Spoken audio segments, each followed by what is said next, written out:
Welcome to the OCL Podcast. Our vision is to create people-centered leaders at home, at work, and in our communities who lead through the powerful lens of empathetic listening. Our podcast will help refresh your skills and sharpen your tools as we do the important work of truly human leadership together. Hello and welcome to today's podcast, where we're going to take a deeper dive into acceptance and how we can move towards healthier relationships when we practice it well. We're also going to tackle when and how we have boundaries related to accepting. With me today to discuss everything is OCL Michigan Chapter Leader, Leanne Van Beek. Welcome back to the podcast, Leanne. Thank you. Are you ready to get into this today? I hope so. You're right. This is a big topic. And just for our audience to understand, we're taking this on in response to some recent comments from alumni who have been asking for a little more thought and some resource around what we can do in this space related to acceptance. All right. Well, they're asking for it. Let's jump right into it then. Based on our alumni comments, it sounds like some people are finding themselves caught off guard in certain moments and are trying to figure out how to use acceptance. Can you expand on what that looks like? Sure. Yes, I'm happy to. What our alumni have been describing is one of those moments where you suddenly maybe hear something or read something or observe something that you just do not agree with and you're caught off guard. And what they're seeking, I think, is some kind of quick framework that can help you in those moments.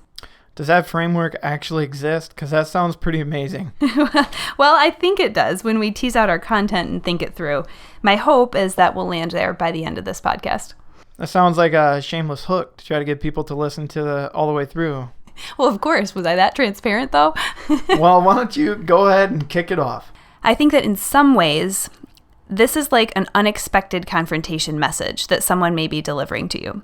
I've just been made aware of someone's perspective or their behavior or their thoughts, and it's caught me off my guard. So step one out of these 3 steps is just to be thinking about my responsibility to recognize what I'll call the box and the bubbles.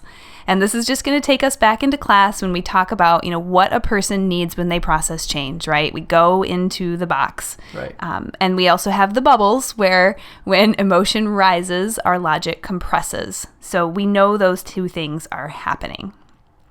Now, very likely at the same point in time, the reason that this other person is expressing themselves in this way is because maybe they're in the box about something or their emotion is up and their logic is compressed. But this is where we have that burden and benefit of being the one with the skill set. I think it's fair to say sometimes it just kind of sucks, right? Like I have the responsibility in this moment to model and to be the message. My job is to do the most helpful thing possible. My job is to reflectively listen with empathy and to try to figure out how to make a connection. So I think step 1, this concept of recognizing that there is pressure, that there is emotion, that there's a lot of things happening for someone, I have to be prepared to effectively table my needs, at least for the moment, because I'm the one with the skills and knowledge to potentially navigate the situation more successfully. So we have to be ready to listen. We have to be ready to try to understand. We have to try to connect to the feeling that they are having. Okay, so we reflectively listen, we try to understand, we try to connect to the feeling. But this is the easier said than done kind of dynamic, right? Because at times it makes sense from a logical, calm, analytical perspective, but what does it look like in the moment? No, you're absolutely right. And this gets real very fast.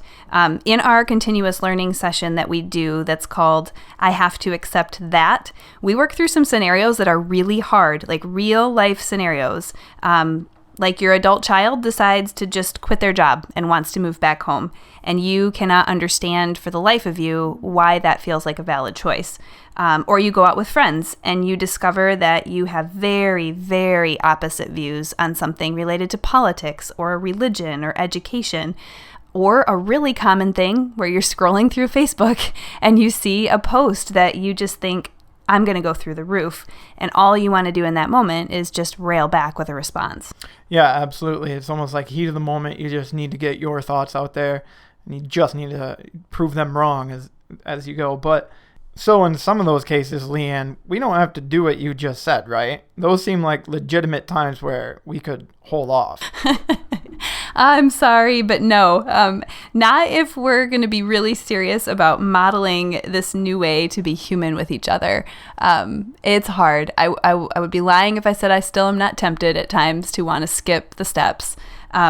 One of our professors, Sharon Clement, uses a phrase that I just love, that this is now the space where I am getting past me to get to you. It's a really good visual. It ties directly to what you're going through. Yeah, I think it's beautiful, and it's a great reminder for me in the moment because, again, I effectively have to be willing to sort of put my needs on hold, my need to argue, my need to be angry, my need to fight back, to walk away, whatever it is, in service to trying to understand where you are in that moment. So how do we do that? And should people have a pen right now? Because I feel like there's a lot of good content coming. Sure. Yeah. Grab a pen if you are not near one. A pen and some paper. Ultimately, long term, we're hoping we'll have show notes for all of these podcasts. But if you're listening to this and you don't see those published yet, feel free to jot down whatever would be helpful for you. Here are some of the questions I guess I would say I use to challenge myself with, and this is taking us into step 2. So again, step 1 was just recognizing my responsibility in the moment. Like there is the box, there are the bubbles, I have the skills, I might be able to change the course of how these interactions typically play out. The step 2 is to really lean into curiosity. And I find that this has helped me so much. How can I just respond with curiosity in that moment? Maybe I'm asking myself, how can I find value in a different perspective? How might they perceive my mindset or my perspective? What are they feeling right now? What's driving this for them? What's maybe happened in their life that has led them to a place where they feel this way or they have that perspective. And I guess the most important thing is, regardless of the ideology or the viewpoint or the issue, how do I still recognize that there's a person on the other side of that? So empathy, I feel like, becomes very key here. I might physically feel in every fiber of my being how much I disagree with something that they have just said. But if I can step back and try to think about how I might feel passionate about something, I think it opens up a new opportunity for us in that moment. So in that moment, if I'm trying to reflect and show empathy, but I still don't agree, what does a genuine response sound like? I love that you use the word genuine because I think, we're not in the business of trying to be fake, right? Right. And people will pick up on that. I think for me, it's maybe stopping to recognize like, okay, they're feeling really passionate about this right now. So I might reflect back with something like, I can really respect how passionate you are about this issue and that it's really important to you. If it's something where I think, man, to have to consider another viewpoint is really scary for them, I might reflect back with, it sounds like fill in the blank with whatever issue would be really scary for you. Or, I might just say, I can hear that this is a really difficult phase in your life right now and you're feeling stuck. So I guess those would be some of the different things that I might pull on in that situation. Leanne, it kind of sounds like we're back to the 3 moves option, which if you want a deeper breakdown of what those are, we did go into them with Misty Jenks in episode number 10. So shameless plug, go check it out, give it a listen. Do you agree with that? Is it fair to apply the 3 moves content here with acceptance? I actually love that you're making that connection. I think it's a perfect connection. And I think it segues us right into step 3, which is about knowing your move in that moment. So you can absolutely pull on that 3 moves content and assess, where am I going from here? I feel like we stepped into a math problem though. Like this is the 3rd move, and now I've got 3 moves. So do I now have 3 times 3, which is 9 things to do? Where are we at? So your 3rd move is, what is your action? Right. So step 3 in this kind of framework is, what's your move? Okay, so maybe that'll simplify for us. What's our move? But we do have 3 options in this step 3. Right. Just to keep it complicated. Just to keep it, yeah. But I think everybody's following along. So what we're doing now in this space is, we've ideally already done the work of empathy, of reflecting, right, of trying to make a connection. When we're watching and we see that maybe the emotion has vented, right? And this can happen over text too, realistically. I mean, I know we prefer the interpersonal interaction, but man, even just a reflective response over a text or a reflective response in a Facebook message, you can start to see the wording change, right? So we're looking for some cue that says the emotion's vented, logic's coming back into play. That's a signal now that we're into a new phase in the conversation. Because if I'm the one in the audience right now listening, I'm thinking that's all well and good that you want me to like listen and reflect and empathize and connect, but I still have really strong views on this. And do I get a chance to share that? Mm-hmm. So I think that, again, this goes back to where I first said about it can almost feel like confrontation. I know for me, I still feel like this is a part 1, part 2 sometimes. The first conversation I have with that person might really just be me listening and trying to establish trust with them and letting them say everything they want to say about that issue. It might be a second conversation before I have an opportunity to say, hey, we talked about this the other day. I'd love to share some thoughts with you. They're really different than yours, but if you're willing to listen, I'd like to share that and have that opportunity. And there could be times, though, where you do feel like I can jump into that within the same conversation. So again, 3 moves. We're trying to decide, are we moving forward? The first thing is just to say, do I genuinely accept that perspective or that behavior and think that that's where they are? I can genuinely accept that and I can move forward. Super simple example. I have a good friend who just swears a blue streak, right? It just happens all the time. And I love her. I love her to death. And she means nothing offensive about it. It's just the way she's grown up. I grew up differently. Right. And I can genuinely accept that we have different ways of communicating and use different language, and it doesn't bother me. Right. So that's a legitimate option for us. Yep. So that would be if we decide to just accept and move on. But if I can't, then we're kind of asking, is it more realistic that I may have to adjust the circumstances? And sometimes this is as simple as saying, maybe we're just not going to talk about whatever issue it is that seems to set us off. Sometimes in family situations, right? We kind of say, not going to talk about politics at Thanksgiving. Right. Yeah, that's a pretty standard thing. Don't bring up politics, right? Right. So there could be times where we're just going to adjust and not have that conversation. But there are other times where we may say, I do really want to ask for change, which in this case would be just ask for the space to be heard myself. Right. That's extremely helpful. And I think it would be empowering if we could recognize that we have areas where we disagree. It's not a dead end. We still have moves that we can make, choices that we can choose. Would you say there are times where we need to draw boundaries, though? Can you define what acceptance might look like in those situations? Absolutely. There are always really important distinctions that we have to make. You're never going to accept certain behaviors.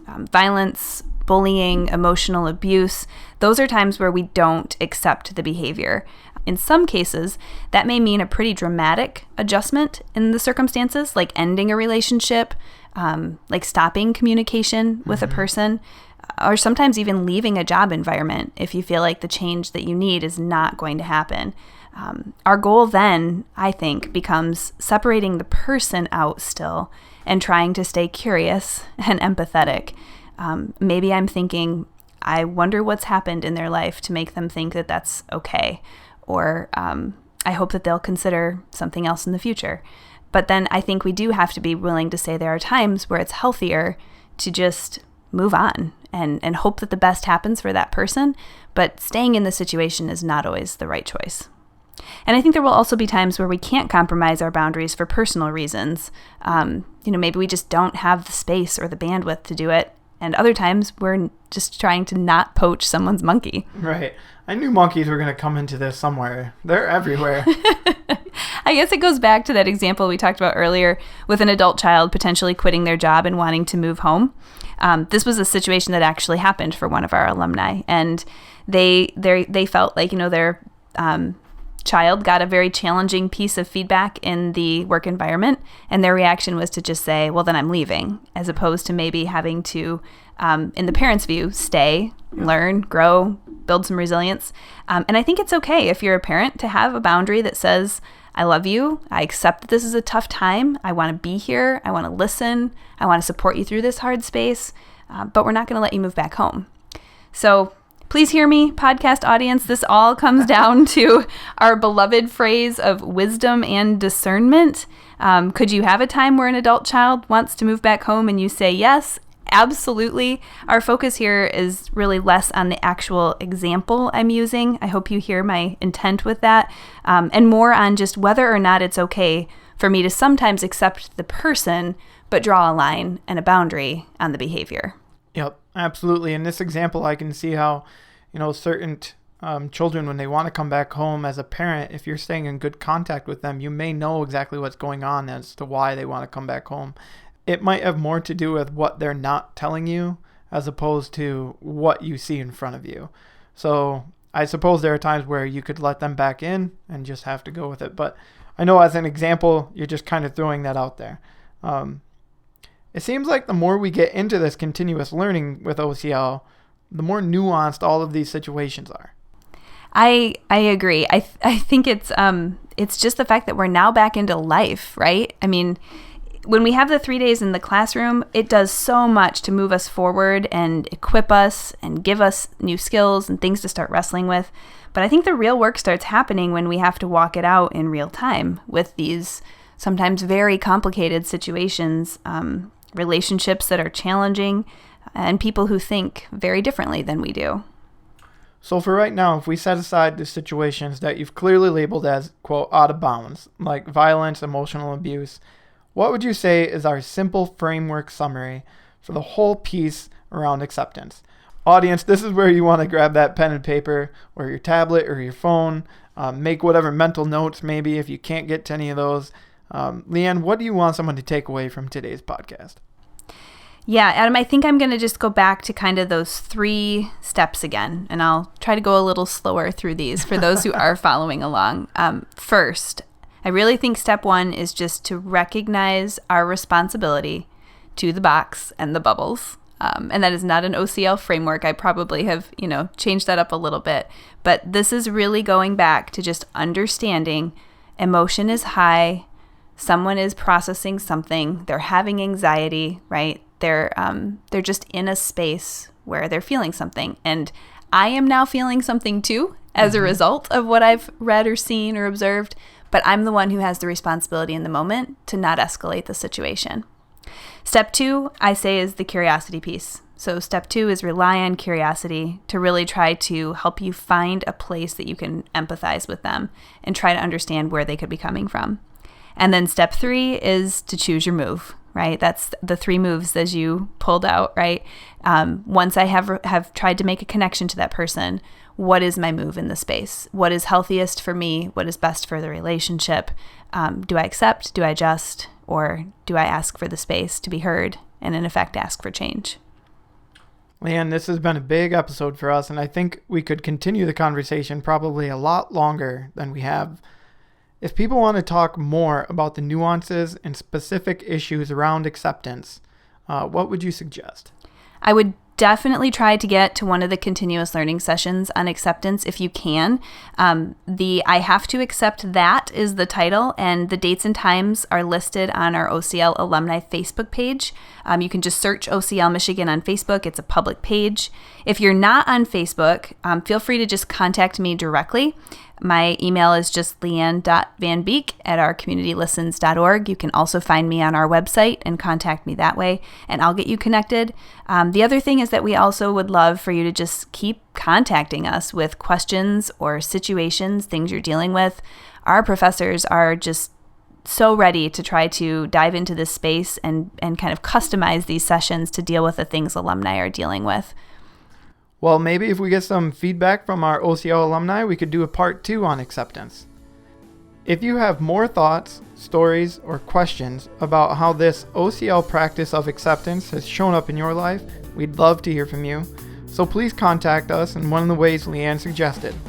Thanks for joining us today, and remember, you are the message.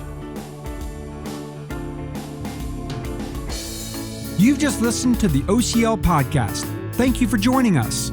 For additional resources and engagement opportunities, find us on Facebook at OCL Michigan Alumni or ourcommunitylistens.org.